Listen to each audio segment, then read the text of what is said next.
شيء هو اكتشاف المرض مبكر. كيف نكتشف المرض المبكر؟ اكتشاف المرض المبكر الجهد مو على الدكاترة، ولكن على المريضة أو الأنثى بحد ذاتها، بحكم أنها لازم تبدأ العلاج الكشف الذاتي المبكر بالفحص الذاتي. أول ما البنت توصل عمرها 14 سنة إلى 16 سنة تبدأ تمارس الفحص الذاتي، فلما يوصل عمرها 16 سنة في هالسنتين يكون صارت متأهلة أن تفحص نفسها وتعرف كيف، وتكون دقيقة جدا. فالكشف المبكر بحد ذاته هو هدفنا، ومن غير المرأة بالفحص الذاتي مستحيل نقدر نوصل للكشف المبكر. إذا اكتشفنا المرض في فترة مبكرة أو فترة في بدايته، نقدر نقول للمريض أو المريضة في الحالة أن نضمن لكم الشفاء من المرض. فالشفاء من سرطان الثدي يساوي الكشف المبكر. I'm delighted to meet you here at this workshop today that we aim to add value to our skills and practices. I would therefore like to welcome our great speakers who are going to deliver the outcome of this workshop despite their tight schedule, Dr. Adel Al-Ajmi and the BREST team. All of us know that worldwide cancer has become a major health issue, and breast cancer is the most common cancer that attacks females, and it has become the leading cause of cancer mortality. In Oman, breast cancer is the most common type of cancer that was recorded, and most cases reported at age of 40 to 59 years. Since all of us are working at primary healthcare level, the front door, to meet such patients, it would be our obligation to examine and detect the breast cancer by conducting a proper diagnosis process and management. And we therefore should have to raise community awareness in consequence to reduce the morbidity and mortality due to breast cancer in women. Dear guests, before ending my speech, I would like to thank Breast Cancer Unit at Sultan Qaboos University, with a special thanks to Dr. Adel Al-Ajmi and breast team at the hospital to enlighten us at the outcome of this workshop. And a special thanks to Decent Work Press Publishing and Advertising, the Worker magazine, for their kind support in sponsoring and contribution to make this event successful. A special thanks to Dr. Taha Juma for her great and continuous support, and to my team at الميناء Health Center, especially Sister Badriya Belushi and Sister Amna Belushi for their best efforts. Wishing you to enjoy the participation of this workshop, and thank you for listening.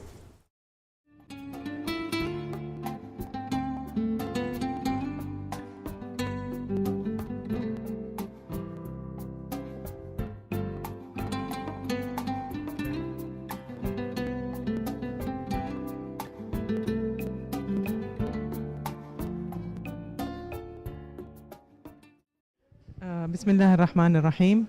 الهدف من هذه الورشة هو توعية الأطباء والفئات الطبية المساعدة عن سرطان الثدي في المرأة، وذلك لكي يستطيعوا الاكتشاف المبكر لهذا المرض في مراكز الرعاية الصحية الأولية، وكذلك لتوعية المجتمع عن هذا المرض. مثل ما ذكرت المحاضرات اليوم، إنه هو أكثر السرطانات المنتشرة بين المرأة، فهو كتوعية للأطباء والفئات المساعدة لاكتشاف المبكر وتوعية المجتمع.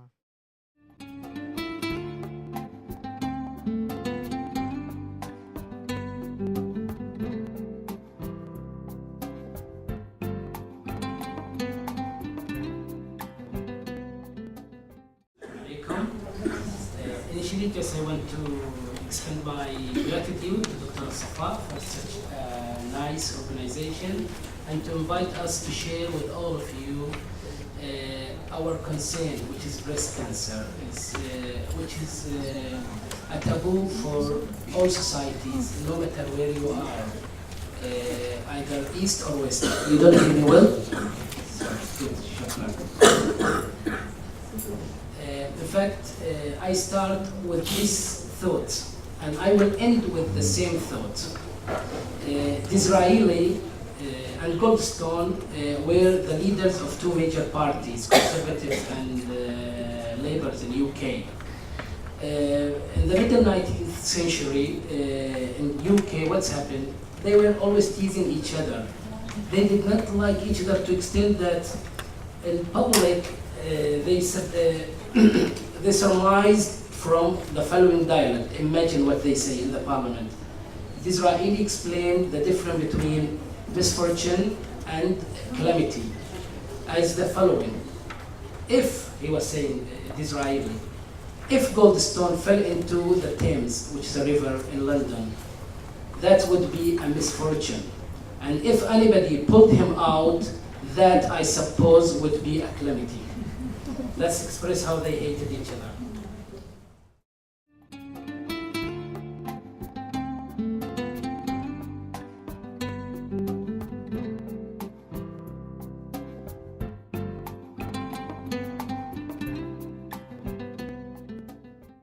Good morning, everybody. Thank you, organizers, for your kind invitation. Actually, I'm going to really concentrate on the diagnostic part of breast imaging. So, over the past decade, there have been tremendous advances in breast imaging technology. Because of proliferation of technology, these have created challenges for today's breast care specialists who have to weigh the merits and the weaknesses of each modality and decide which imaging modality you have to send the patient for. If you have a young girl, should you send her for a mammogram? If you have an old woman, what should you do with her? So that is what is going to be the emphasis of my talk. As said before, breast cancer is the leading cause of cancer-related mortality in women worldwide. The significant decrease in breast cancer mortality, which amounts to nearly 30% since 1990, is a major medical success and is due in large part to the earlier detection of breast cancer through mammographic screening. So before you get a little worried and scared that I'm going to talk a lot about pathology here, which is really not much of direct concern to most people outside the pathology field, let me reassure you that the topic will be more philosophical, intending to make your comprehension of what we know today about the behavior of breast cancer rather than pure pathology terms.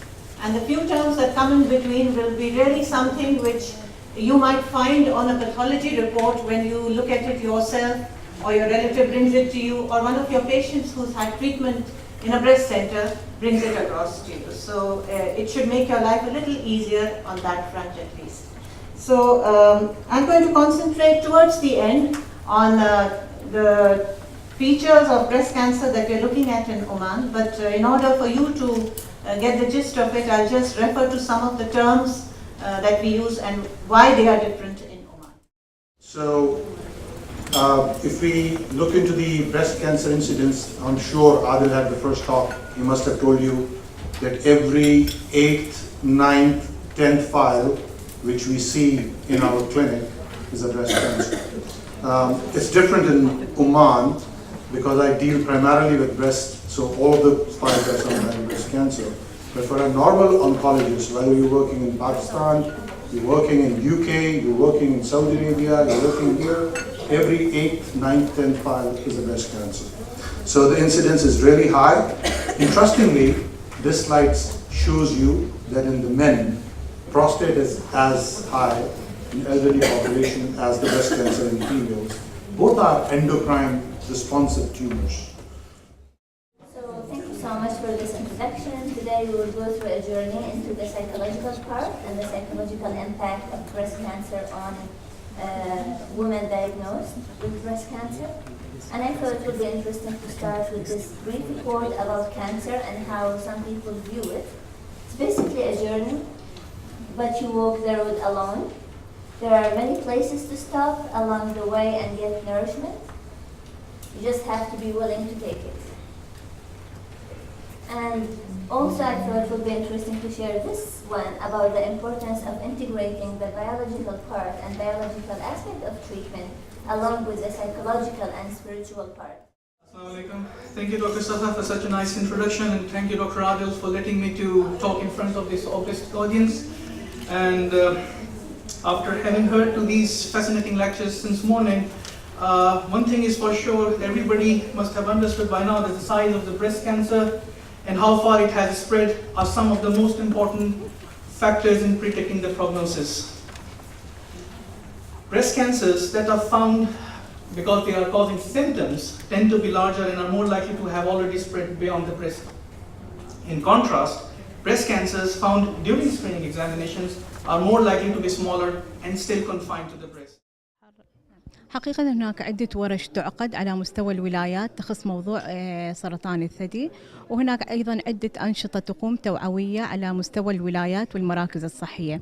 أما على مستوى المحافظة نحن نبغى نسوي عيادة منظمة لفحص سرطان الثدي تتبع بروتوكول وزارة الصحة، وإن شاء الله بنبدأ في هذا على أساس ندرب أكبر قدر ممكن من موظفي الرعاية الصحية الأولية، وبنبدأ إن شاء الله في هذا البروتوكول شهر 4 من هالسنة.